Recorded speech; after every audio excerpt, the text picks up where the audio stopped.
If I were a praying man, my son, I would pray for you tonight.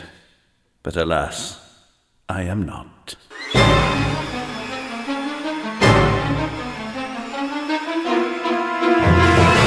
One of Hollywood's most famous and scariest actors, Vincent Price, made a name for himself in classic mysteries and thrillers throughout the 1940s, 50s, and 60s. Now, the Colonial Radio Theater on the Air, in association with Blue Water Productions, brings you Vincent Price Presents. We'll be featuring stories of horror and suspense inspired by some of Mr. Price's most famous films, as well as creating new, frightening tales with the assistance of his estate. Now, turn the lights out, sit back, and welcome to the macabre world of Vincent Price and tonight's tale, Canus.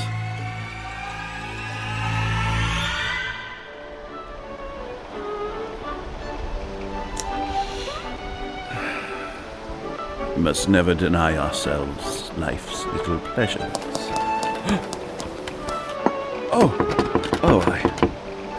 Coming!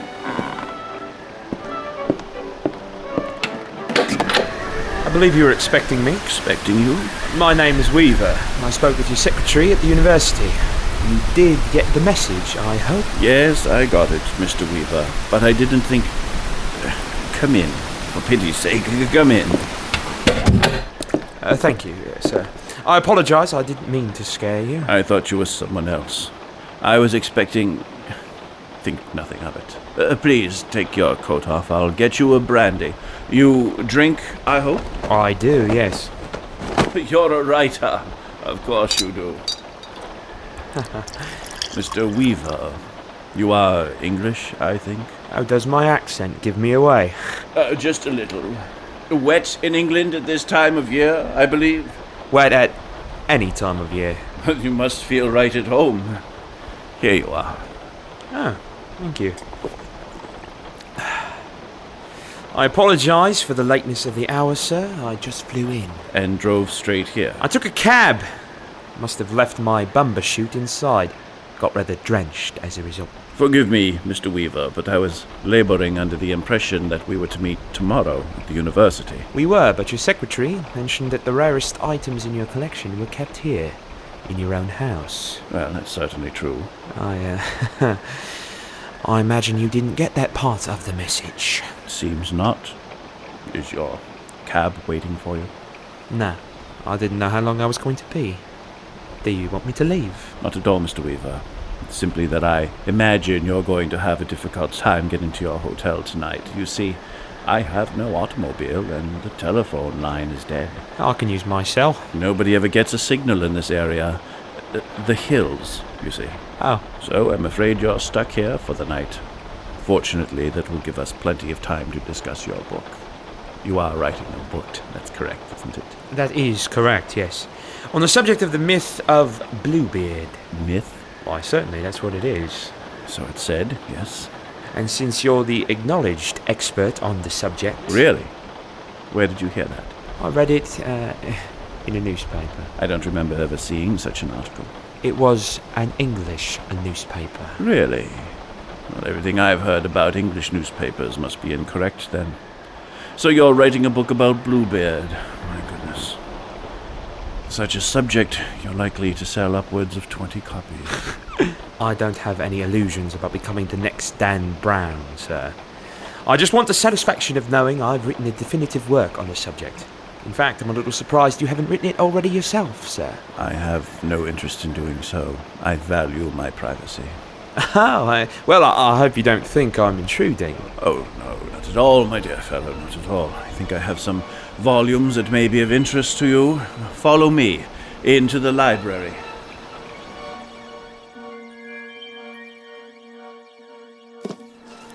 Fitcher's Bird, The White Dove, Mr. Fox, Lady Isabel, and the Elf Knight. You'll find that one particularly fascinating, I think. Outside of a dog, a book is a man's best friend. Inside of a dog, it's too dark to read. Groucho Marx. Oh, yeah, that's right. Are you a fan? Oh, I treasure humor in any form. So little of it in life, I find. Oh, I don't know about that. I've had a very happy life. Oh, you're a lucky man. Catch! Thank you. What's this? Histoires au conte du temps passé. Originally published in 1697. Please, be careful with that. Yeah, of course. You seemed a little surprised earlier when I described the Bluebird story as a myth. I did. Did I? I'm certain you know that folklore scholars have categorized the story of Bluebeard as a fairy tale. How amusing. I would place anyone who held the position of folklore scholar in the same category. And yet, you can find versions of the story in collections from Perrault and the Brothers Grimm. Is that truly all you see in it, sir? Not at all. No, not at all. How do you understand the tale? Bluebeard is a man who is married many times. Nobody knows what becomes of all his brides. He takes a young girl as... Fatima. Fatima, yes. He takes her as his latest wife. Then, one day, he leaves her alone in their chateau, and Fatima takes the opportunity to see what's in the locked room he's always forbidden her to enter. Turns out, the room contains the bodies of all of Bluebeard's former wives hanging from hooks on the walls. Bluebeard is a story about madness. Wouldn't you agree? Madness? Oh, yes. No doubt about that. The fellow is hopelessly insane. Anything more? Well, it's a cautionary tale, proof of the old saying about curiosity. It killed the cat. Of course. Although I'm afraid I'm not really a cat person. I'm glad to hear it. That movie scared the hell out of me. Movie? Simon? Natasha Krinsky. Of course. What was I thinking? But Bluebeard is so much more than a warning about the perils of curiosity. Bluebeard is a horror story. Its origins stretch far back beyond memory to the oral tradition, long before scholars wrote down fairy tales. And this represents your complete collection. Almost. There is one further variation on the Bluebeard myth. A new cautionary tale for the modern world. No. So is this something I might have seen in a bookstore? This particular variant has never been published. Oh, is it something of your own concoction? They say everyone has a novel in them. Do you want to hear the story or not? I would love to. In this tale, the mysterious Bluebeard becomes Professor Bluebeard. A mad scientist. Mad? Yes. Yes, quite mad. If you wish, imagine him being played by a popular horror movie star. Robert Englund. Not the gentleman I was thinking of, no. Now let me see. How better begin that with the normal phrase, "It was a dark and stormy night." Far stormier than this one.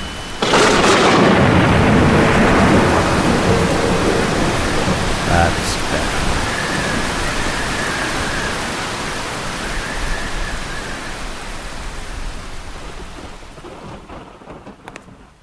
Phineas?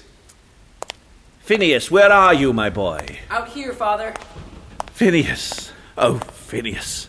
You know how anxious I get when you're out of my sight. I'm sorry, Father. You haven't been up to the laboratory tower, have you? No, why? Of course you haven't. You couldn't. It doesn't matter. What have you been up to, my son? Looking at the family portraits. There are so many. Henry J. Bluebeard, Anton P. Bluebeard, Edward S. Bluebeard, R.I.P. Bluebeard. We come from a long line of brilliant scientists, Phineas. Perhaps someday your portrait will hang in this distinguished hall. Do you think so? I hope it, my boy. Hope it with every fiber of my being.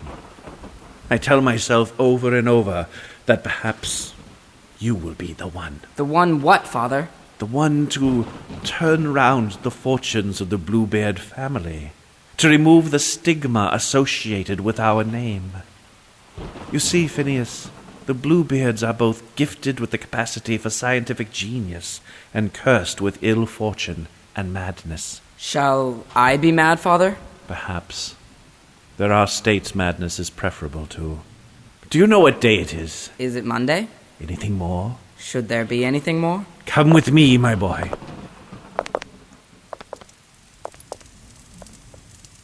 Phineas, I've often told you that all male children in our family must face a trial on their 13th birthday. Yes, Father. Today is your 13th birthday. It is? It is. What must I do, Father? You know how often I've warned you about what lives in the basement, my dear Phineas. Yes, Father.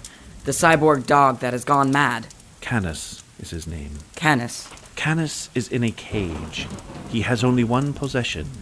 He keeps a red ball with a bell inside. A red ball. The ball is precious to the dog. You are to take the ball from him and bring it up here to me. But you always told me that Canus could tear my hand off with one bite. That is correct. The dog is quite mad. Retrieve the ball and you will have passed the test. It's quite a simple test, but extremely hazardous. Do you understand the instructions I've given you? Yes, Father, I understand, but... I've explained it all to you, boy. What more is there to ask? How will I open the cage? Of course. Here is the key. You know what you must do in order to complete the task. But I must give you one final warning. Canus knows a bad apple when he smells one, Phineas. Yes, Father. Go now, boy, and do not fail this task. Remember, your young life depends on it. Yes, Father. Father? What is it, Phineas? Am I a bad apple, Father? Come back with the red ball, Phineas, or do not come back at all. I won't let you down, Father. If I were a praying man, my son, I would pray for you tonight. But alas, I am not. Father? What is it now? Yes, Phineas, what do you want? Does it seem strange at all that I didn't know today was my birthday? Does it seem strange to you? I think... Yes? I think my friends would know when their birthdays are. They might, if they are just ordinary children. But you, Phineas, are extraordinary. Father. Yes, my son. I do have friends, don't I? Do you think you have them? I think that you answer many of my questions with other questions, Father. It is the mark of an inquiring mind, the key quality of a great scientist. Of course. Your friends, Phineas, what of them? I must have them, Father. I seem to recall voices, familiar voices, calling to me. That seems conclusive, then. But I can't picture their faces. I can't picture any faces but yours and the portraits of my ancestors. Not even my mother. Why don't I remember her face? She died when you were very young, Phineas. But what of my friends, Father? Or our neighbors, or servants? We do have servants. Why don't I remember their names or their faces? You have a great deal on your mind this evening, my son. After all, this is not only your 13th birthday. It is also the day you might be mauled to death by a psychotic cyborg German shepherd. Yes, Father. On such occasion, you must have all your wits about you, Phineas. You can't spare a thought for trivialities like servants or friendships. But I... Talk no more, child. Canus awaits. Prove yourself worthy of the name Bluebeard, if you can.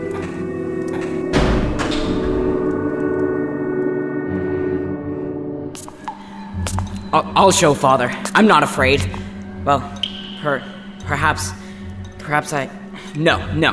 I'm not afraid. I mustn't be afraid. Canus won't really bite my hand off. I'm sure he's a nice dog.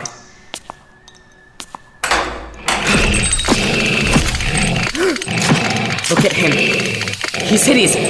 I can't. No, wait. It's just a test. Father wants to know I'm not afraid. But I am afraid. Hello, Canus. My name's Phineas. May I come into your cell? Father tells me you're a cyborg. I think I know what that means. You're part robot, aren't you? I can see your ribs are metal and half your face. Do you have a robot brain as well? Perhaps you have half a robot brain and half a canine brain. Perhaps Perhaps that's why you're mad. May I pet you? You're wagging your tail. You like it. You're a good dog, aren't you, Canus? I knew you would never hurt me, dear Canus. Strange. It seems like you've always been my dog. Now, I need something from you. I need to take this red ball. May I have it?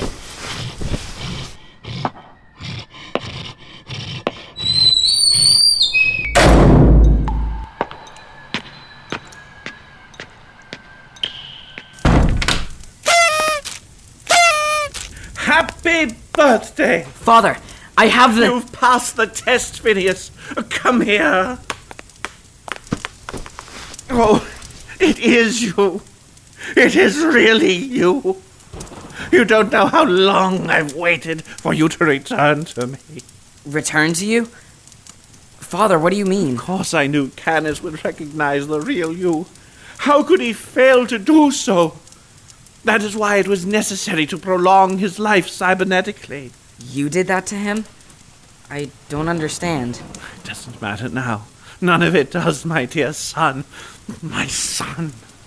Phineas. I wish you'd explain what all this is about, Father. Yes. The inquiring mind of a true Bluebeard. How else could I ever have doubted it? There'll be time to answer all your questions later. Now you must blow out the candles on your cake, Phineas. Go on, boy. Take a slice. In fact, have my slice also, since I won't have a chance to eat it. I hate to cut short the festivities, Phineas, but I must go away on a trip. Go away, but I can't come with you? You cannot, I'm afraid. This is a scientific matter.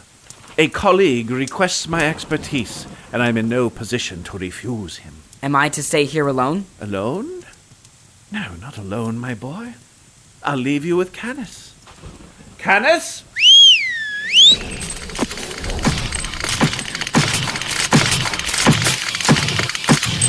He'll protect you while I'm gone. And when must you leave? Oh, immediately. Everything's packed. I shouldn't be away for more than 4 or 5 days. In my absence, treat the castle as your own. I insist on only one thing. That you do not venture into the laboratory tower for any reason. I will obey you, Father. The key to the laboratory is around Canus's neck. All I ask of you is that you don't use it under any circumstance. Well, au revoir, my dear Phineas. And remember, do not go into the laboratory tower, whatever you do.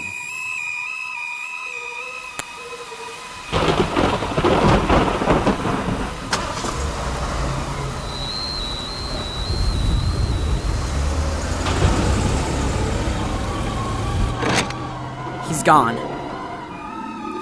Come on, Canus. Don't worry, Canus. Father will never know we were even in here.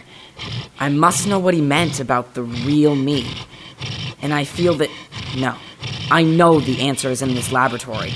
I know it. Just sit still, Canus. Father said the key was around your neck. Here it is. I'll just see if I can get it off. Don't worry, Canus. I'll remember to put it back. But right now I need it. Good boy.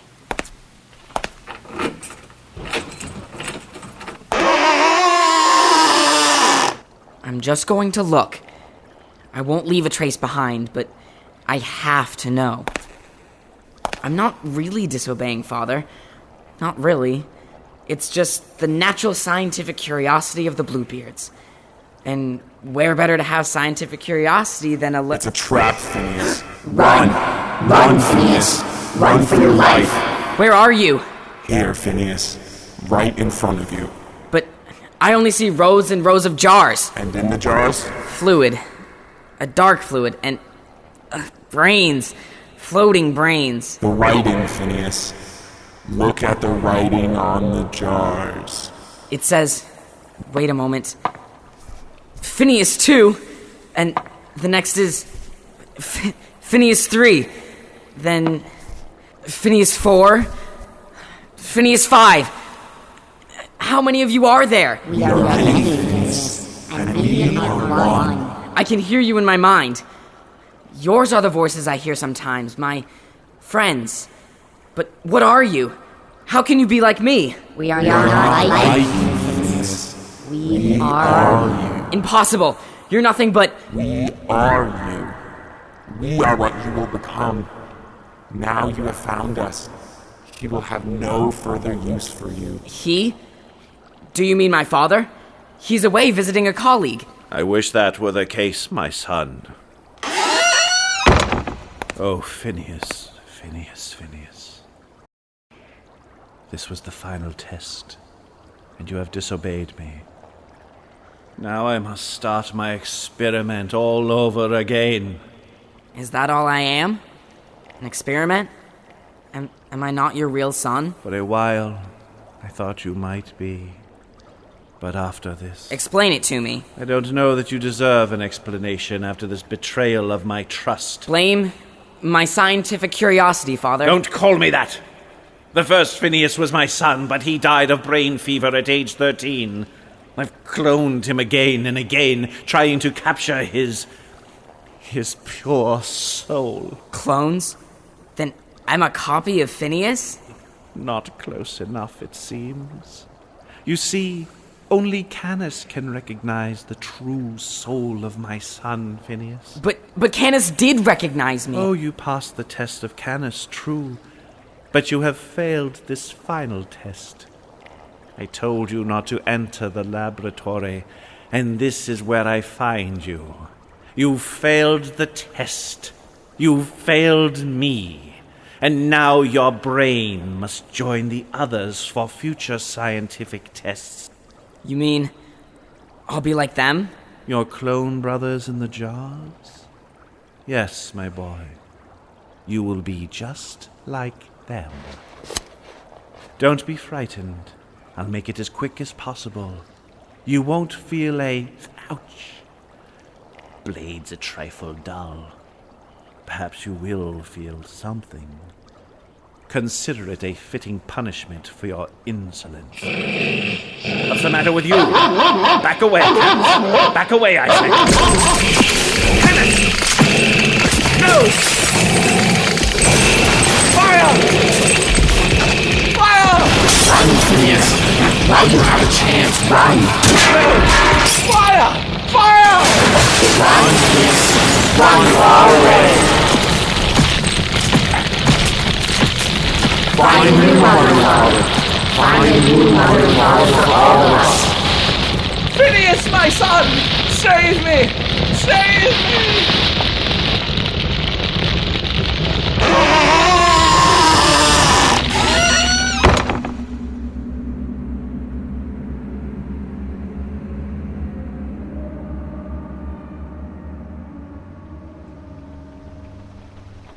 So what happened?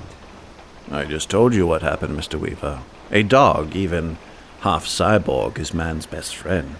Canus saved the boy from his evil father, if such a man deserves the title. No, I got all that.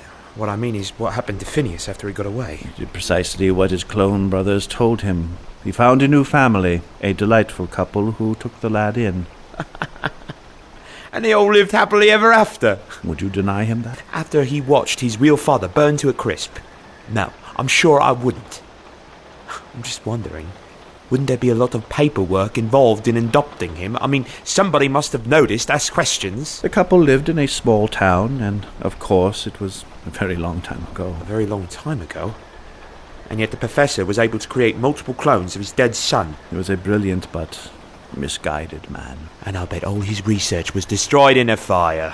From your tone, I take it you don't believe my story ever happened. No. As a matter of fact, I wouldn't be surprised to find out it happened just the way you said it did. Please, go on. Why, thank you. One day, Phineas's parents decided they needed a new addition to the family, so they drove to the local pet store. Phineas was allowed to choose. Oh, and he picked a puppy, right? That is correct. And did he get to name it? He did. And I'll bet he called it Canus. Canus was its name, and it was a faithful pet until the day it died. There was one peculiar thing, a thing hardly worth mentioning, really. Go on. The day when Phineas looked through the window of the pet store, he imagined he saw the reflection of his father staring balefully at him from across the street. But how could that be? Hadn't the old man perished in the fire at the castle as he struggled with Canus? The boy turned his head, but... Don't tell me. He was gone. Like Kaiser Soze. I don't have any idea who that is. A character in a movie. Movie? Interesting. It's the second time you've used that term. What term? It happens I've spent some time in England. Very few people there say movie. They prefer film. I suppose I'm one of the very few who do. We'll agree to suppose so, then. Well, Mr. Weaver, now you have learned the secret of Bluebeard's tower, where the cautionary tales of Bluebeard and Frankenstein meet. With maybe a dash of Pinocchio. Pinocchio? Phineas was a clone, not Professor Bluebeard's original son. Didn't he want to grow up to be a real boy? In the realm of human cloning, I imagine the term real is one neither you or I are qualified to discuss.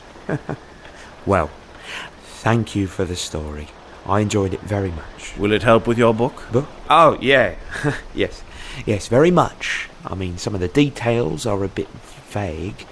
The name of the family who adopted Phineas, for example, and the town where he grew up. True, but I have no doubt a halfway competent journalist could come by that information. Journalist? I'm not a journalist. Did I say you were? Well, no, but... But in point of fact, you are a journalist, aren't you? No. And your name isn't really Weaver, is it? I don't know what you're talking about. And you're not English either, isn't that right? The reference to movies was just the icing on the cake. But I knew the moment you entered my home that you're not who you said you were. An Englishman would say he could make a call on his mobile phone, not his cell phone. He'd also be more likely to say taxi than cab. And despite what you might have been told, no Englishman alive could ever call an umbrella a bumbershoot. Oh, listen, it's a little late. I should really be leaving. I'm not sure that would be advisable, Mr. Simon. Or even possible, for that matter. Simeon, who is that? He's an American journalist who's been on my track for some time. He recently spoke to some of my colleagues at the university, attempting to discover as much information about my past as he could. Of course, they couldn't oblige him, because they know nothing of my unhappy childhood. I'm a fiercely private man, as I believe I mentioned. But I don't think Mr. Simon has any real understanding of loyalty. It never occurred to him that those colleagues might come to me straight away, warn me that an investigative reporter was nosing around, prying into the life of harmless librarian Phineas Lee. So I was right. It is your story. And now you have all the information you need for your article, but sadly, you'll never write it. Are you threatening me? Why not? After all, you do know what curiosity did to the cat. I told you, I value my privacy above all things. I can't possibly allow you to spread unpleasant rumors about me. And you seriously expect to be able to stop me? There's no escape, Mr. Simon. Not for you, and most certainly not for me. Try as I might, I have to face the fact that I am my father's son. I share the Bluebeard genius and the Bluebeard madness. Coming here tonight was the biggest mistake of your life, but take some comfort in the fact that it will also be your last. Mr. Lee, Mr. Bluebeard, you can't expect me to take this as a serious threat. And why not? Well, you're not armed. And I'm a lot younger than you are. If you really think you can fight me, I'm not crazy about hitting an old man, but I'll do it. Oh, I doubt it'll come to that. You hear that noise? I've been expecting him for some time. Earlier this evening, when I heard you scratching at my door, I thought it was he. I don't know whether you'd call it a psychic link, But there's a unique bond between a boy and his dog, don't you think? Or are you more of a cat person, Mr. Sermon? Oh my god. My father's cybernetic skills were masterful. They wouldn't allow the beast to die. Welcome home, Canus. Now, kill!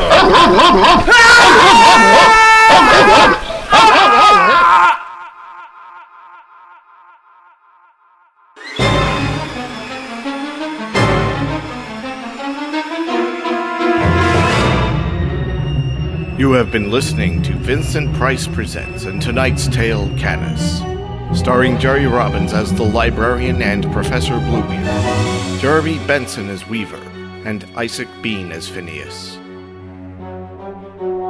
Tonight's play was dramatized for radio by M.J. Elliott, based on the Blue Water comic written by Chad Helder and was produced by Brian Rothrock. Executive producer was Mark Vanderberg, and the program was directed by Jerry Robbins with music by Jeffrey Gage. Until next time, this is Bill Hammond bidding you a heartfelt farewell.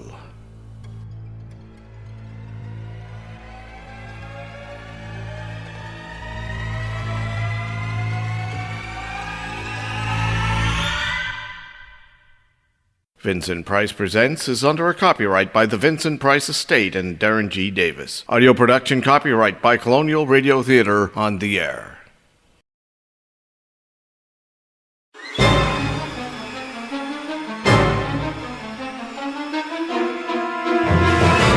One of Hollywood's most famous and scariest actors, Vincent Price, made a name for himself in classic mysteries and thrillers throughout the 1940s, 50s, and 60s. Now, the Colonial Radio Theater on the Air, in association with Blue Water Productions, brings you Vincent Price Presents. We'll be featuring stories of horror and suspense inspired by some of Mr. Price's most famous films, as well as creating new, frightening tales with the assistance of his estate. Now, turn the lights out, sit back, and welcome to the macabre world of Vincent Price in tonight's tale, Road Rage.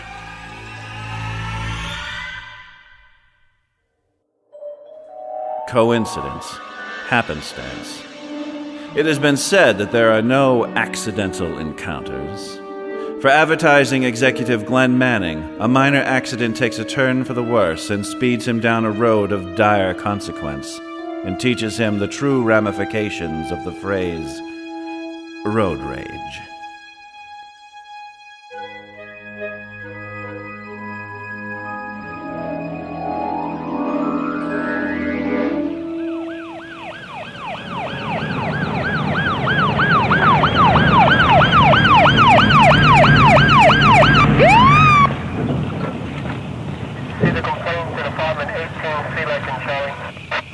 You're gonna love this one, Lieutenant. Whatever it is, I guarantee I've heard it before. I'll take that bet. You've been in Vegas too long, Detective. Sooner or later, this place turns everyone into a gambler. This is no gamble. This is a stone-cold certainty. So, impress me. Starts with one guy rear-ending another. This isn't something you saw on Cinemax, is it? No, this is something that happened earlier today. Hold it. What time is it? A little after 2 a.m. Okay, make that yesterday. I thought you were offering me something new, Rye. I've heard this one 1,000,000 times. Think so? Absolutely. One guy's car hits another. They get into it. A gun or a knife or a tire iron gets pulled, and end of story. Am I right? Can I just have a minute? What's up? I just want to savor this moment. I just wish someone was filming this for future generations. Okay. Wow, this is quite a sensation. I almost feel dizzy. I wonder if this is how rock climbers feel. Are you done, Detective? Just a couple more seconds. Whew. There, I'm good. So tell me what happened. Well, you have to hear this one from the beginning to really get it. It starts with a guy named Glenn Manning, advertising executive with Taylor Pratt & Levine. Ever heard of him? Why should I? Fair question. Okay, picture this. The tickets. Did you get them for me as requested? The tickets? The tickets, Miss Jean. The tickets I asked you to get. The tickets I told you to get. The tickets for that lame hypnotist that's the hottest show in town, in spite of the fact that hypnotists were lame back in the 80s. You see, The tickets for the show my client specifically wanted to see on their trip to Vegas. what happened was, The tickets that are all that stand between me and the Gen Extreme account. well, Everything after that, had better be leading up to the moment where you tell me you got the tickets. when I got in this morning, Mr. Pratt needed me to make some copies. I didn't ask for what Pratt needed, I asked what I wanted, which was to get me tickets for tonight's performance. By the time I got a free moment to call the box office, well, the show was sold out. Sold out? That's what they said. So you didn't get them, is that what you're telling me? Yes. Even though I specifically told you how important this is? You told me, and I understand. I know you think I'm the best man for this, Carl, but what kind of man would I be if I didn't treat my number one client with honesty and respect? What? What's that you say, Carl? You know I hate it when you do this. You say you'll make me lead on the Gen Extreme campaign if I do you this favor? Carl, you always know the right thing to say. But Mr. Pratt, I tried. I tried! You know what I always say about that phrase, Miss Jean. I remember. Say it. Mr. Manning, I remember. Say it! I tried is just another way of saying I failed. You see, you can get some things right. Son of a... What's the matter? Dropped my pen! It's somewhere under the seat.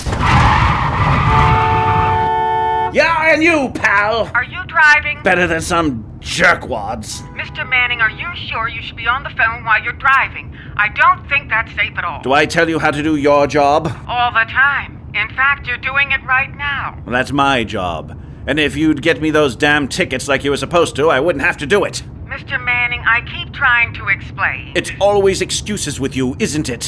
When are you going to learn to take personal responsibility for your actions? Come on, spit it out, get it over with. I'm sorry, Mr. Manning. You're not a child, Miss Jean. Sorry is not going to cut it. As responsible adults, we rectify the mistakes we made by solving the problem, or we pay for our misdeeds. Are you demanding sex from me? Good God, no. I promise, Miss Jean, I could do better on the street right now. I just thought you meant... I'm not immune to your very obvious charms, but they come with too much damn baggage.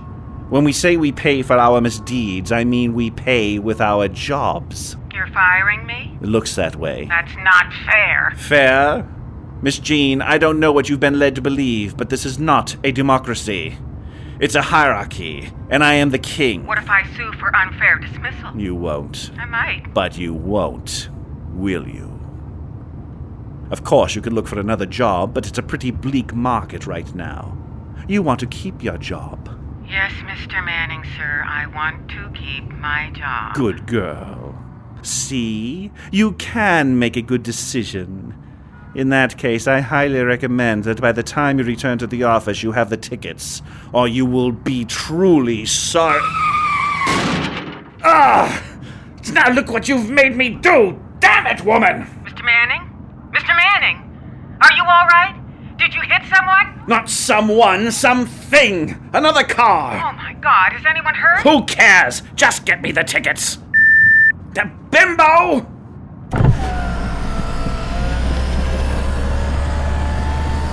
It's okay, pal. No need to get out. Just let me back up a little and take a look at it.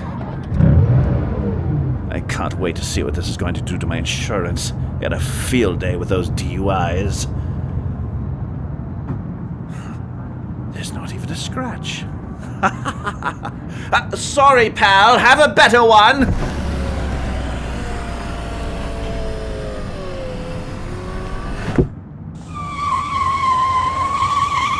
And get a better car while you're at it.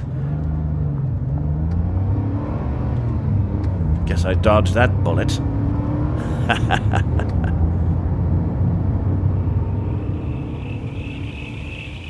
You're kidding me, right? Lieutenant? I thought you were going to tell me something special. So, nobody gets abducted by a UFO or transformed into the amazing colossal man? This is weirder. It better be. I miss Leno for this.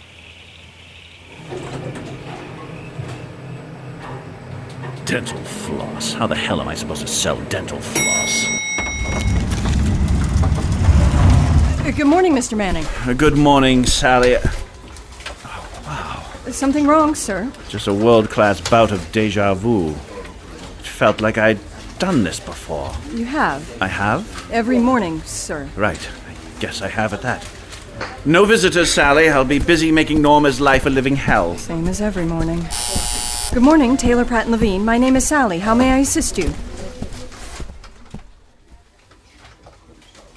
Mr. Manning. There's nothing remotely sexy about flinging bits of food from one's mouth, Miss Jean. Sir. If you're planning on kissing my ass, make it good. My time is limited, and so is yours. I got the ticket. That's good to know. I called in a huge favor from my ex-boyfriend. That's what exes are for. Unfortunately, I've now got to go on a date with him. Don't care. But I got them for you, just like you asked. Best seats in the house. Give me the tickets. Don't I get a thank you? You do not. My office, Miss Jean.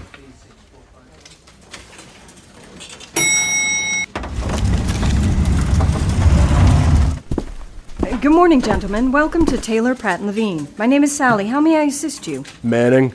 I beg your pardon? You got a guy named Manning works here? We might. His name's on the registry by the elevator door, honey. Okay. And you are his clients? Do we look like clients? Well, actually, you look a little like a couple of his clients. A little. Mostly you look like... gangsters. Get me Manning. I'm sorry, sir, but Mr. Manning is a very busy man. Who isn't? Unless you have an appointment, you're going to have to speak to his assistant, Norma, to arrange a time to meet. I don't need or want no damn appointment, lady. I want to see Manning right now. I know I can be rough on you, Norma, but I treat you that way because I expect a lot from you.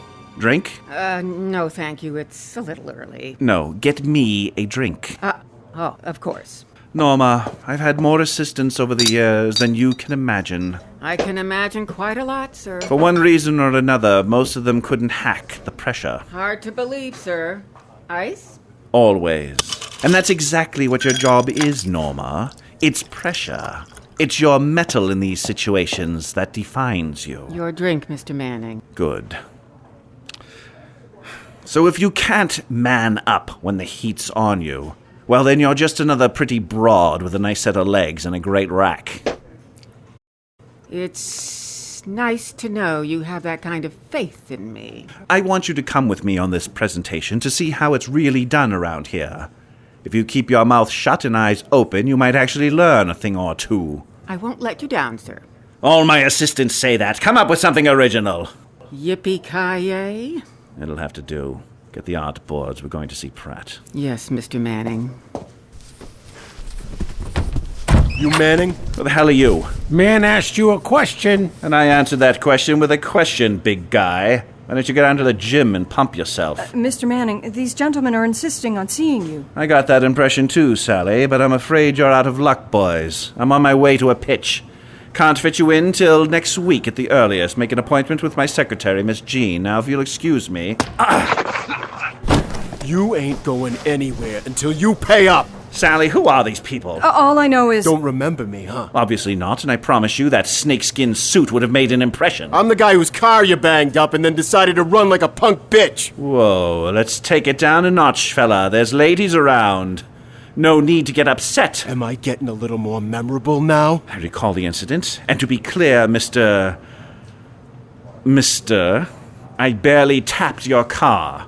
I don't think I even left a scratch. And how would you know? You didn't even stop to look. Is that true, Mr. Manning? Is what true? Did you leave the scene of an accident? Thank you for your support, Miss Jean. And when I start up that fan club, you'll be the first one I call. And there was no accident.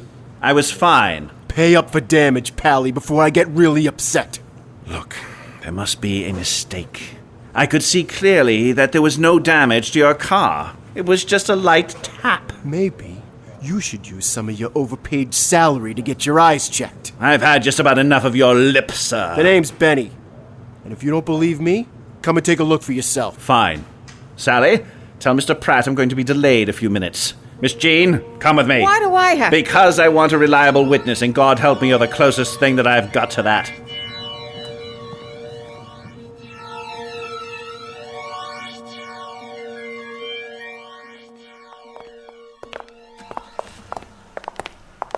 Recognize it now, Jacob? What the hell? Want to guess how much this is going to cost to fix? Or should I save you some time and show you the 3-page estimate I got? Is this some kind of a joke? Do I look like I'm joking? Wow, that's quite a tap. Oh, will you shut up, Norma? This multicolored monstrosity is not the car I hit this morning. Hit? A minute ago you said you tapped it. You're just trying to confuse me. For your information, this car is a limited edition. The more limited, the better, I'd say. Get out your checkbook, Manning. You people are insane. You know what? You want to make a big deal of this, Benny? Call my lawyer, Bob Massingbird. See how far you get. I don't have time for lawyers. It's not my problem. Sorry, pal. Have a better one. Norma, we've got work to do. Mr. Manning, wait. I think you better pay the man. He looks pretty serious. Oh, I'm serious. You don't know serious until you've talked to my lawyer. And I don't know what kind of stunt you're pulling, but I've never seen your hideous car before. And I plan to never see it again. Now I'm upset. It's too bad. Daniel, take care of the whore. Who's he talking about? You got it, Mr. B. No, don't shoot. He's the... You killed her. Bingo. Give that man a prize. I got it right here, boss. But you're going to kill me? Over a car? Looks that way. This is crazy. I'm going to wake up any second. Just the opposite, Manning. What do you say, Mr. B? Head or heart? Or maybe the gut? Make it slow. No. Any last words? Or is pissing your pants the last thing you want to do? Forever. Somebody help me! Why hasn't anybody heard the shot? Somebody do something! I'm done screwing around. Daniel, take this piece of garbage out. He hurt my car, so hurt him. My pleasure, boss. Don't! Pretty nimble, ain't he? Want me to make him dance? That'd be nice. Go ahead, Daniel. Leave me alone! He runs like a girl. Yeah, he sure does. Now go find him and kill him, will ya? I got stuff to do today.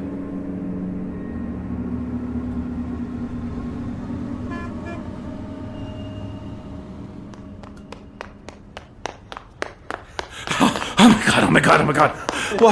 Why would anyone want to see me get killed? All right. How the hell did this happen? When I got up this morning, all I wanted was to get these tickets for my clients. And now some crazy gunman is out to kill me. Where are the cops on you? Of course. What the hell's the matter with me? The cops, they have to help me. It's their job. Get me the police. No, not anyone else. Police! Someone's trying to kill me. Ah! Oh, nuts. I was aiming for his head. There's got to be someone who'll rescue me. Come on, God, Buddha, Richard Dawkins, anybody! Marco.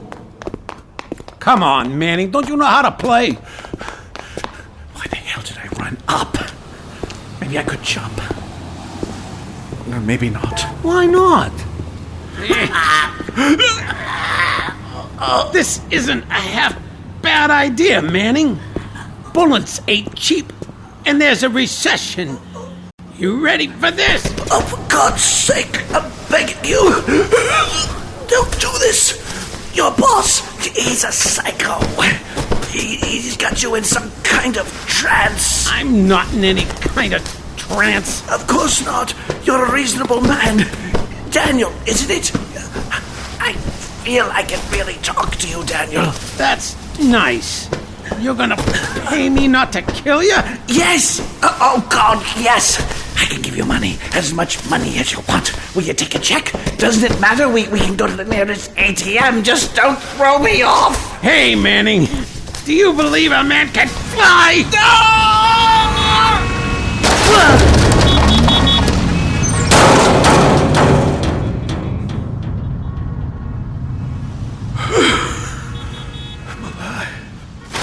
I'm alive.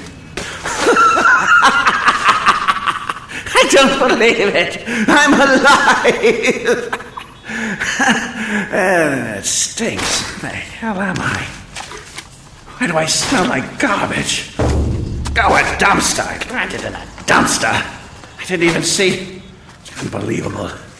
I never thought I'd be grateful for garbage. Now what? Come on, Glenn, get it together. I gotta get out of here. Find a phone, call the cops, get them to throw those guys' asses in jail. Hold it. Is it safe? Did that gorilla see where I fell? I'll just take a look. Not a sign. Completely dead. I think I lost them. Oh, I love the smell of garbage in the morning. Smells like victory.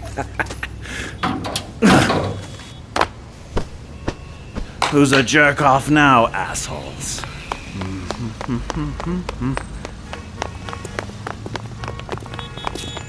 What the hell happened to all the phone booths?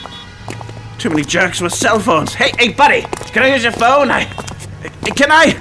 You jerk! Does anybody have a cell phone I can use? It's an emergency! Come on, whatever happened to human decency? Fine. Hey, you in there! You got a phone? I need to use your phone. I'll pay you. I have money. Okay, I lost my wallet, but I'm good for it. Hey, boss, there he is. Oh, come on. It's showtime, pal. Help! Help! Somebody help me! Just a light tap ought to do it. Sorry, pal. Hope you have a better one.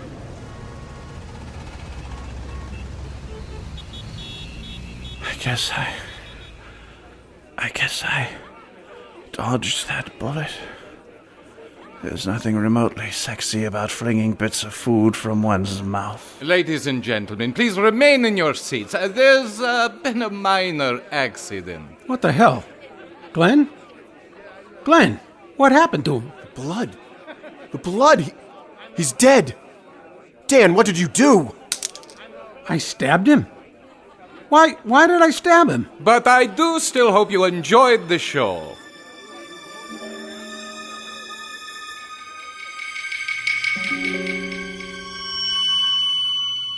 A hypnotic trance? You got it, Lieutenant. Didn't see it coming, did you? So, none of it was real? Well, Glenn Manning really did hit a car that morning. His secretary, Miss Jean, confirmed that. Now wait a second. I thought she was dead. No, she was dead in the fantasy, the trance. I don't know what you'd call it. The accident was what triggered the whole thing. Okay, Detective. You win. I definitely have not heard this one before. And now that I do hear it, I don't understand a damn word of it. I think you need to have a talk with the hypnotist. His dressing room's this way.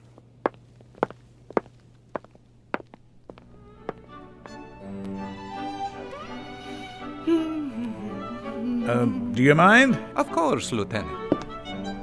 Not a fan. The lieutenant finds it easier to concentrate. Of course. The mesmerizing Davardi. Cute. So, what's your real name, sir? Davardi. It's Italian. Fine.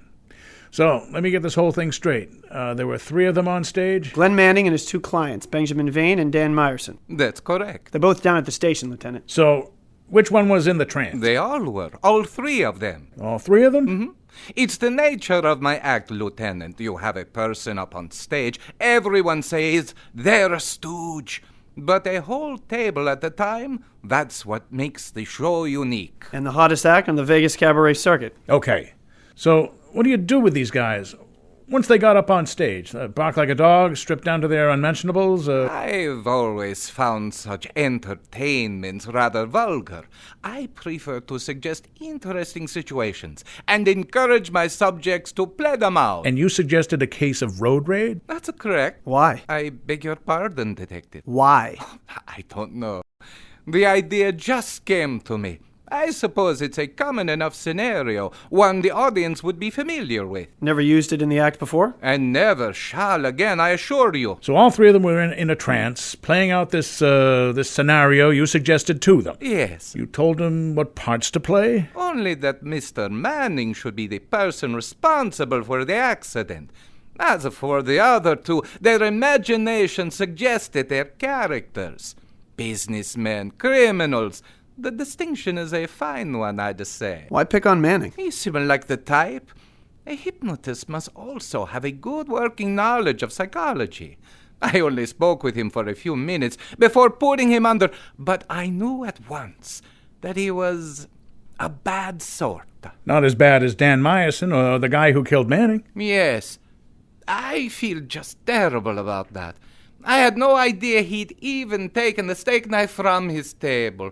Sometimes accidents do happen with the hypnotized subjects, but never anything like this. This is unique. People will be talking about it for years to come, wouldn't you say? But I thought it was impossible to hypnotize a person to do something against their nature, not especially murder. That's perfectly true. Then how did... Which suggests to me that Mr. Meyerson may not only have a homicidal nature, but may even have killed in the past. Perhaps you should look into that. We'll cover every angle. Of course you will. Well, it's been an exceptionally long evening, so I think I'll be getting back to my hotel. Oh, I take it I'm not under arrest. Someone in advertising gets killed. I'm not even sure that's a crime anymore. You're not under arrest, Mr. Davardi. But don't leave Vegas. With the publicity this is going to get me, why on earth would I want to do that?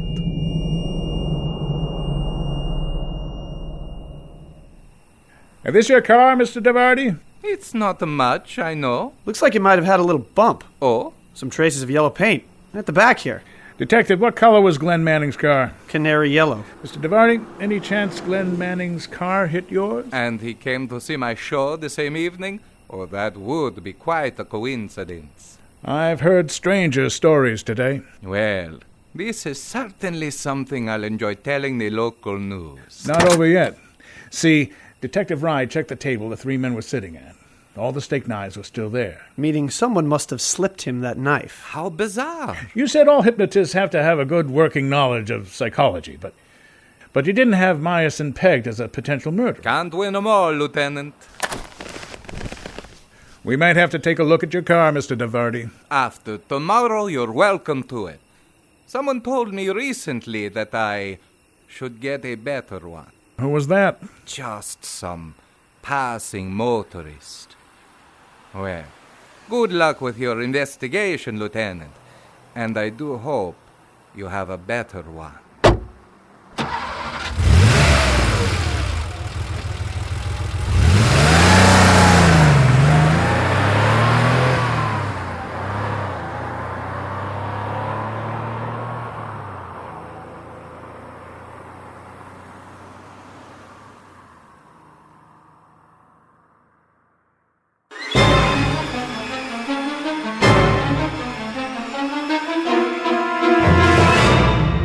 Have been listening to Vincent Price Presents and tonight's tale, Road Rage, starring Jerry Robbins as Glenn Manning, Cynthia Pape as Norma Jean, Tom Berry as Benny, and Sam Donato as Daniel. Featured were Hugh Metzler as Lieutenant O'Brien, Robert Antonelli as Detective Rye, Carrie Kilkelly as Sally, and J.T. Turner as Davardi. Tonight's play was dramatized for radio by M.J. Elliott based on the Blue Water comic written by Darren G. Davis and Paul J. Salamoff. Our producer was Brian Rothrock. Executive producer was Mark Vanderberg, and the program was directed by Jerry Robbins, with music by Jeffrey Gage. Until next time, this is Bill Hammond bidding you a heartfelt farewell. Vincent Price Presents is under a copyright by the Vincent Price Estate and Darren G. Davis. Audio production copyright by Colonial Radio Theater on the Air.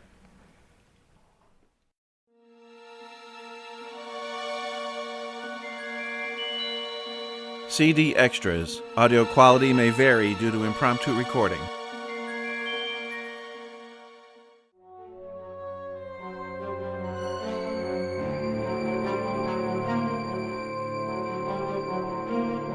And now the conclusion of our interview with Victoria Price, hosted by Jordan Rich. Well, we're talking about the House of Usher, we're talking about the Pit and Pendulum, the Raven, Mask of the Red Death. I mean, there's so many of them. And in a short period of time, between like 1960 and 65, and wonderful, wonderful films. I love the color that those films sort of brought to the screen, you know, that American International Pictures color that's unique to them. It's really, really cool. He also starred in one of the first versions, I believe, of I Am Legend by the famous Richard Matheson. That movie's been remade so many times, but your dad, for those of us who are aficionados, appreciate what he did there. Yeah, he was in the first one. It was The Last Man on Earth, right? And then That's Charlton right. Heston did, I think, Omega Man, and now Will Smith, right? Right. But he did it because it was filmed in Rome, and pretty much if it could be filmed in Rome, he would do it. He would have done almost anything to spend time in Rome. We're talking with Victoria, and she is the daughter of Vincent Price, Victoria Price, who has written a terrific biography about her dad and is still very much enamored, as we all are, with his amazing career. And I want to talk to you briefly about his love of humor. I mean, he enjoyed, not only, I'm sure he enjoyed a great joke, but he enjoyed making comedy and doing comedy on stage, on screen, both the small screen and the large screen. Tell us a little bit about his endeavors into the comedic world. Well, I think some of his favorite movies were comedies like Champagne for Caesar, which is a quirky film about game shows. And he plays a soap company magnate. Mm-hmm. And he's very funny in that movie. He's funny in His Kind of Woman with Jane Russell and Bob Mitchum. And actually, just yesterday, I found this great clip on YouTube. I'm working on a presentation for my dad's 100th that I'm going to be giving around the country, and I was trying to find a great way to close it. And I found this great clip on YouTube, and I actually watched it 3 times. I was laughing so hard. It's a roast. He roasts Betty Davis on the Dean Martin roast, and it's hysterical. He was a very funny man, and he loved comedy, and he just loved to have a good time. And even in his horror movies, there's always a little tongue-in-cheek in there. I remember he told me that 2 movies where he literally, once he was thrown off the set, and the other they almost couldn't finish the end of the movie because they were laughing so hard. One was Laura, and he and Judith Anderson would get the giggles, and Otto Preminger at one point threw him off the set because he wouldn't stop laughing. But the one where he said all 3 of them, literally they didn't think they could get the movie shot, was the Help Me scene from The Fly. Yes. And he said they just were peeing in their pants. They were laughing so hard at the absurdity of this movie, trying to, have this conversation about the plot. Well, exactly. I mean, we're talking about his great education and love of everything from literature to music to fine art and great wines and great food. And here he is, doing a movie like that, which becomes a cult classic. But I can understand him finding it funny. Now, even on television, I'm thinking about 2 things. One is he was a scream on Hollywood Squares. I mean, he was as funny as Paul Lynde. That he owned that box, didn't he? Oh, absolutely. Absolutely. He made 900 Hollywood Squares. I always say Hollywood Squares paid for my college education. Oh, good for you. Now, the other role I wanted to ask you about in television, of course, and I've always wondered about this, Egghead in the Batman TV series. Did he enjoy playing that role?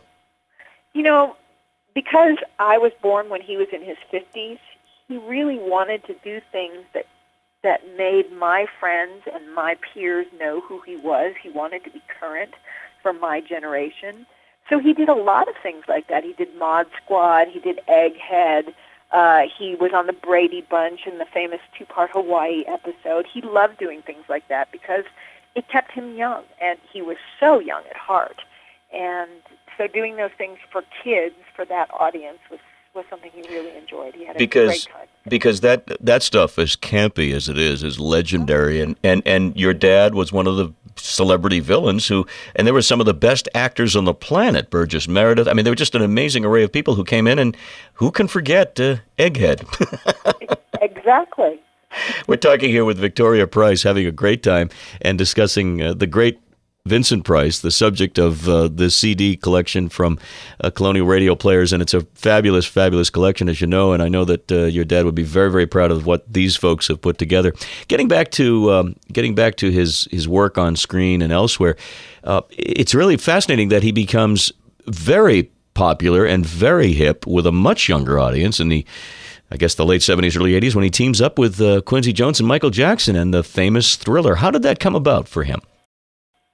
My dad said that he had been on a couple talk shows where he had met Michael Jackson. They had just been coincidentally on the same talk shows, and apparently Michael Jackson was a fan of horror movies. And then he knew Quincy Jones, and I'm not sure how. And so it was Quincy Jones who put the 3 of them together, Quincy, Michael, and my dad, to make that album. And Absolutely. That album and his rap on that album introduced him to a whole different generation. And frankly, that album will be Halloween forever, I'm pretty sure. And so my dad's voice and his laugh will be Halloween forever, which is an incredible gift, really, to have that kind of immortality. That record, which became one of the biggest sellers of all time, has been played, you're right, at every Halloween gathering. And I know a lot of folks, even young kids at the time, who would memorize, because they memorized lyrics, they'd memorize your dad's rap at the end there. And, I mean, they were doing Vincent Price impressions at 12, 13 years old. Hey, it was on Glee this year. So. Yeah, exactly.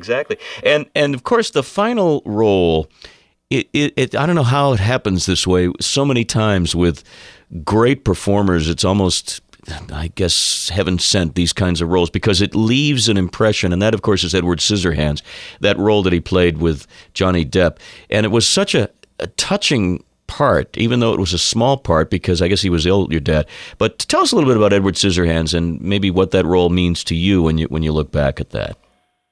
Well, it's just the perfect swan song for a career. It was and is such a great film, and the role was written for him by Tim Burton, and my dad had done the narration for Tim's short film called Vincent, about a little boy who wants to grow up to be Vincent Price, and having this talented guy who, would go on to become one of the top directors of our generation, be such a fan and really create this part that is, as I said, the perfect swan song. Never mind what my dad thought, I'm grateful to Tim for introducing my dad to a whole new generation and for giving him the perfect last movie role. What a gift. It was indeed. Now, I've been referring to it in this interview, but you wrote Vincent Price, A Daughter's Biography, which I'm very anxious to read. Actually, I'm looking forward to doing that as part of my ongoing work about Vincent Price. But let's talk a little bit about him before we let you go. A little bit about him as a dad, just everyday life. He seemed like the world traveler, the raconteur, but still he's a dad. Tell us a little bit about what life was like being the daughter of Vincent Price. He was a great dad. I mean, absolutely. I was born at the busiest time in his career. And in fact, we dropped him off at the airport so much that I actually thought he worked there. And in doing the research for the biography, I found a clipping from Hedda Hopper, the gossip columnist, and she mentioned something about how infrequently Vincent Price was home, to spend time with his young daughter, Mary Victoria. And so obviously he was away a lot. But what was wonderful was when he came home, he was so 100% present and so full of life and joy and a passion for life. And he was and is still the most interesting person I've ever met, and one of the kindest as well. When one looks back, he's almost 100 years since his birth. One would often say about a Vincent Price, boy, those British, they sure do know how to deliver the goods on stage. Was he mistaken more than once for being a foreign-born because he was so eloquent and had that wonderful clipped dialogue, clipped monologue? Absolutely. They actually called him early on in his career the Englishman from St. Louis. Oh, I love it. Because I've always thought, wow, he sounded like the continental type. He could have been from anywhere over there. He did.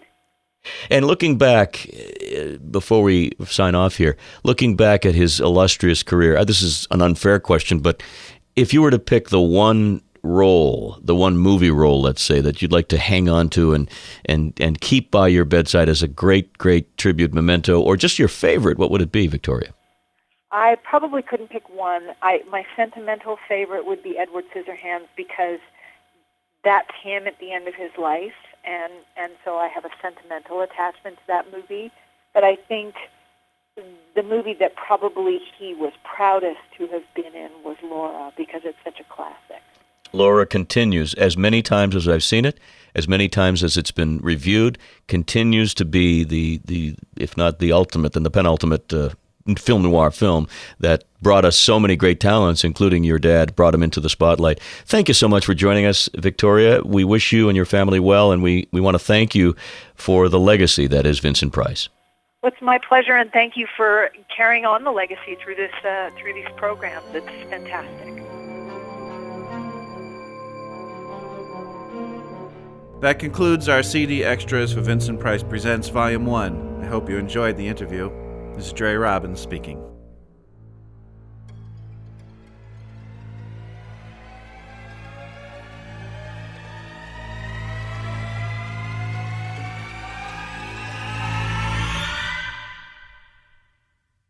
This has been a production of the Colonial Radio Theater on Brilliance Audio.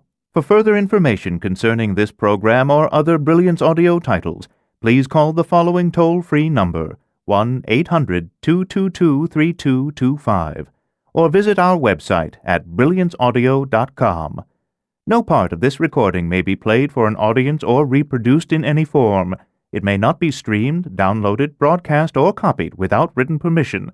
Address all inquiries to Brilliance Audio, P.O. Box 887, Grand Haven, Michigan, 49417.